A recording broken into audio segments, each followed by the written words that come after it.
Bonjour et bienvenue sur le podcast des startups à l'école. Sur ce podcast, la jeune génération s'empare du micro pour découvrir les coulisses de l'innovation, du monde des startups et de l'écosystème tech au contact d'un entrepreneur. Qu'est-ce que l'innovation et à quoi sert-elle ? Comment l'intelligence artificielle peut-elle répondre aux grands enjeux dans le domaine de la santé ? Quels sont les métiers de demain qui me tendront les bras ? Autant de questions qui feront l'objet de la saison 2 de nos épisodes et permettront à nos élèves et étudiants de sortir grandis de cette expérience. Vous êtes prêts ? C'est parti !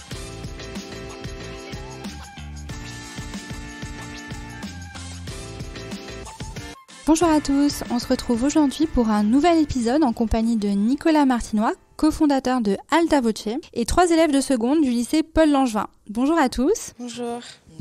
Alors, je vais vous demander de vous présenter premièrement à tour de rôle. Donc, je m'adresse à nos élèves premièrement. Bonjour, je me présente, je m'appelle Inès, je suis élève en classe de seconde métier de la relation client et je souhaite l'année prochaine m'orienter vers les métiers de l'accueil. Cette année, avec ma classe, nous avons créé 5 startups dans le cadre du programme Startup à l'école.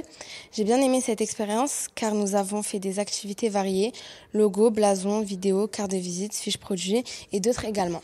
Bonjour, moi je suis Aristide. Je suis dans la même classe qu'Inès. Notre start-up s'intitulait AALPH. Nous avons imaginé un produit qui s'appelle Avertiscan pour aider les personnes non-voyantes. Nous ne savons pas si c'est réalisable, mais nous avons bien aimé travailler en groupe et imaginer un produit. Bonjour, je m'appelle Djibi. Je suis également élève en seconde métier de la relation cliente. J'aimerais plus tard m'orienter vers les métiers de la vente. Je fais partie de la même entreprise qu'Aristide. Cette expérience nous a permis de découvrir plein de domaines du monde de l'entreprise, la nécessité de s'organiser, la difficulté d'innover. Nous avons beaucoup appris et ce matin, nous aurions des questions à vous poser sur notre expérience d'entrepreneur. Seriez-vous disponible pour nous répondre ? Oui, bien sûr. Bonjour à tous. Tout d'abord, merci pour vos projets. Donc moi, je suis Nicolas Martinois, l'un des 4 cofondateurs d'Alta Voce. Et au sein d'Alta Voce, je suis en charge de tous les sujets qui ne sont pas directement liés à la technologie. Alors, on va peut-être commencer avec les premières questions. Je sais qu'il y a pas mal de curiosité, justement. Du coup, pourquoi avez-vous décidé de créer une entreprise ? Tout d'abord, pour la liberté que cela procure.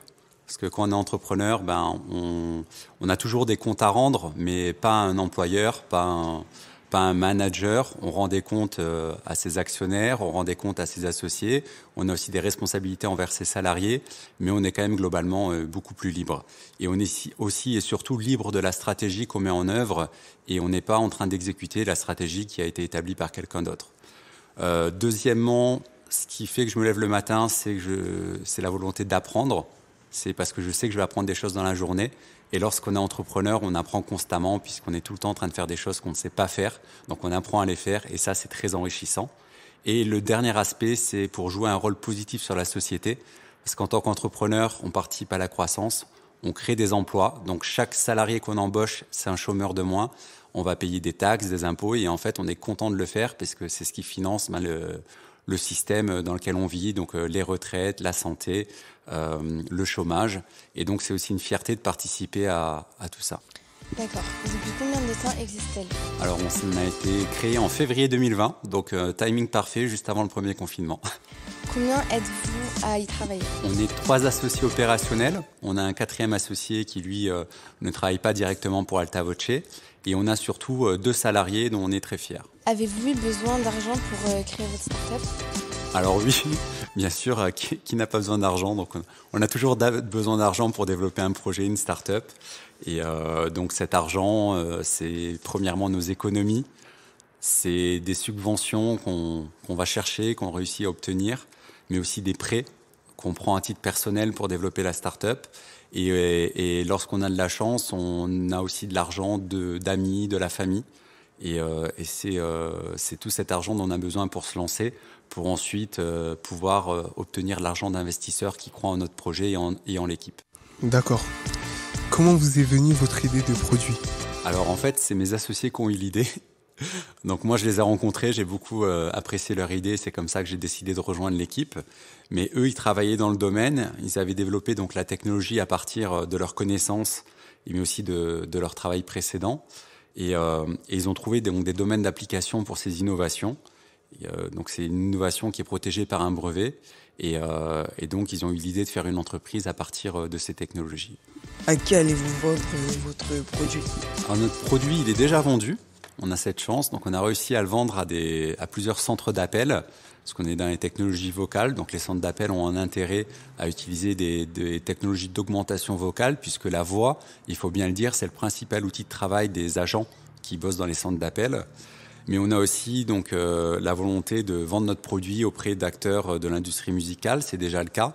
Mais aussi demain, on envisage des applications dans les jeux vidéo, dans les métaverses, dont on parle beaucoup en ce moment, mais aussi dans les assistants vocaux. Donc c'est un certain nombre de marchés d'avenir dans lesquels on espère pouvoir se positionner. Quels sont vos objectifs de vente à court terme? Alors c'est difficile de répondre à cette question puisque j'ai envie de dire on a envie de vendre le maximum possible, mais à notre stade de développement on ne peut pas avoir précisément une vision sur les ventes futures. On a des objectifs, mais je ne peux pas vraiment donner de chiffres pour le moment. En tout cas on fait de notre mieux pour vendre le plus rapidement possible un maximum. Ok. Avez-vous prévu de créer un autre produit par la suite? Oui, j'ai un petit peu déjà donné des éléments de réponse donc, sur cette question. Tous les produits qu'on envisage dans les jeux vidéo, les métaverses, la communication d'entreprise, mais aussi, pourquoi pas, les podcasts. Quelle qualité faut-il pour devenir entrepreneur? Alors, je pense qu'il n'y a pas de profil type d'entrepreneur. Je pense que tout le monde, en théorie, peut devenir entrepreneur.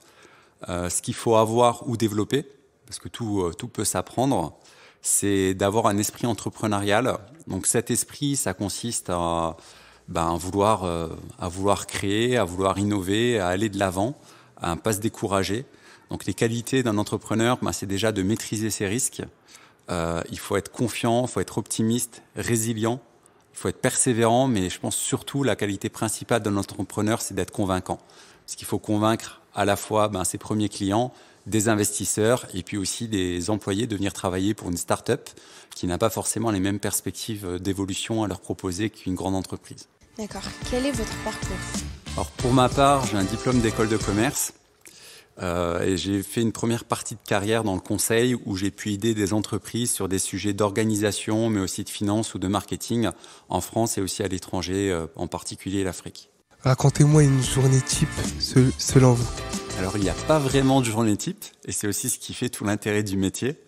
En tout cas, au moins dans les débuts. Donc, on touche un peu à tout. En tant qu'entrepreneur, il faut tout faire. Il faut être, comme on dit, je crois, un mouton à 6 pattes. Il faut apprendre à prioriser, car on a toujours des choses à faire. C'est des choses très diverses. On est souvent en train de travailler en dehors de notre zone de confort. Donc oui, tous les jours, c'est une journée différente et c'est aussi ce qui fait qu'on se lève le matin. Prenez-vous du plaisir à faire votre travail? Alors bien sûr, je prends du plaisir, surtout dans les contacts humains, qui sont particulièrement riches pour un entrepreneur. Et puis aussi, je l'ai déjà dit, mais parce que j'apprends constamment et c'est un des éléments essentiels de ma motivation. Qu'est-ce que vous aimez le moins dans votre métier? Alors ce que j'aime le moins, les tâches administratives. Ça c'est sûr. Parce que c'est pas quand on fait des tâches administratives qu'on développe notre entreprise ou notre projet. Donc on a beaucoup cette sensation de temps perdu, même si c'est indispensable. Donc c'est tout ce qui est demande de subvention aussi, les échanges avec l'administration, avec l'URSSAF, mais aussi la gestion de la trésorerie. C'est essentiel. C'est vraiment le nerf de la guerre, comme on dit, mais c'est particulièrement stressant. Surtout dans une start-up où les financements ne sont pas assurés et il faut vraiment s'accrocher. Votre projet vous a-t-il permis de faire de nouvelles connaissances professionnelles? Alors oui, clairement. En tant qu'entrepreneur, on n'arrête pas de rencontrer du monde. Tous les jours, on rencontre de nouvelles personnes. Certaines deviennent même presque des amis, des personnes de tout âge. Donc on se retrouve à rencontrer des gens plus jeunes que nous, de notre génération, ou des personnes bien plus âgées, bien plus expérimentées. Et donc, c'est vraiment intéressant et enrichissant. On rencontre des personnes inspirantes qui parfois peuvent devenir nos mentors. Et au contact de ces personnes, donc, on gagne des années d'expérience. Donc, même si l'entreprise ne fonctionne pas, et tous les entrepreneurs souhaitent que ça soit le cas, mais parfois, c'est pas le cas, et bien, dans tous les cas, on a tellement appris que ça nous fait gagner en maturité et en carrière beaucoup plus que n'importe quelle autre expérience professionnelle. Gagnez-vous plus d'argent maintenant que vous êtes entrepreneur? La question va... Pour moi, personnellement, c'est plutôt l'inverse. Je dirais que j'en gagne pour le moment moins. Ça dépend vraiment en fait de la réussite du projet. Et lorsqu'on est entrepreneur, l'argent ne doit pas être la motivation première. C'est plus une conséquence de la réussite qu'une motivation, parce qu'initialement, c'est plutôt l'inverse. Lorsqu'on se lance, on fait des sacrifices, on risque beaucoup d'argent, et c'est seulement en cas de succès qu'on commence à en gagner, et on peut en gagner beaucoup. Mais c'est plus, voilà, c'est pas systématique, c'est pas le cas pour tout le monde, et dans tous les cas, ça n'arrive pas tout de suite. Que ferez-vous si l'expérience start-up ne fonctionne pas? Ben, je recommencerai, tout simplement, sur un autre projet, puis voilà. Innover, c'est risqué et dangereux. Qu'en pensez-vous? Alors oui, ça l'est, forcément, mais c'est aussi ce qui fait tout l'intérêt. Donc, on va dire, lorsque l'innovation ou le projet entrepreneurial fonctionne, ce qui fait le plus d'intérêt, c'est pas le point d'arrivée, mais c'est le parcours. C'est le parcours qu'on a suivi pour en arriver là, et c'est vraiment ce dont on peut être fier. Et oui, donc c'est risqué, mais qui ne tente rien n'a rien. Donc je peux qu'encourager toutes les personnes qui voudraient vivre une expérience enrichissante à un jour se lancer sur un projet entrepreneurial. Si vous deviez recommencer l'expérience, que changeriez-vous? Que conserveriez-vous? Alors je passerai moins de temps à demander des subventions, à participer à des concours et à chercher à bien faire les choses, parce que pendant tout ce temps-là, donc on développe pas réellement l'entreprise. À la place, donc je préférais rester focus sur une seule et unique chose, c'est trouver ce qu'on appelle le market fit. Donc c'est trouver en fait notre place sur le marché. Donc ça consiste à avoir le bon produit, à le proposer à la bonne cible et avec le bon message. Et ça c'est le plus important, parce que tout le reste en découle. Donc tant qu'on l'a pas atteint, le reste c'est vraiment futile. Donc ne pas avoir fait une déclaration à temps, ne pas avoir respecté une procédure, risquer d'avoir une petite amende ou des pénalités de retard. Donc tout ça, c'est un risque acceptable comparé au risque de juste pas trouver son marché et de pas avoir d'avenir en tant qu'entreprise. Donc l'unique préoccupation d'un entrepreneur dans les premiers mois, c'est ça. C'est de trouver son marché avec le bon produit et le bon message. Et puis ensuite, derrière, on peut me faire de l'effort sur le reste. Donc si je devais recommencer, je me concentrerais uniquement là-dessus et je passerais moins de temps à faire d'autres choses un peu moins importantes. Pour finir, si je vous demande si vous êtes fier de votre start-up, vous me répondez? Ah, bien sûr, je pense que c'est difficile de développer une entreprise si on n'en est pas fier. D'accord, merci d'avoir répondu à nos questions et bonne journée à vous. Merci à vous, merci pour vos questions. Au revoir.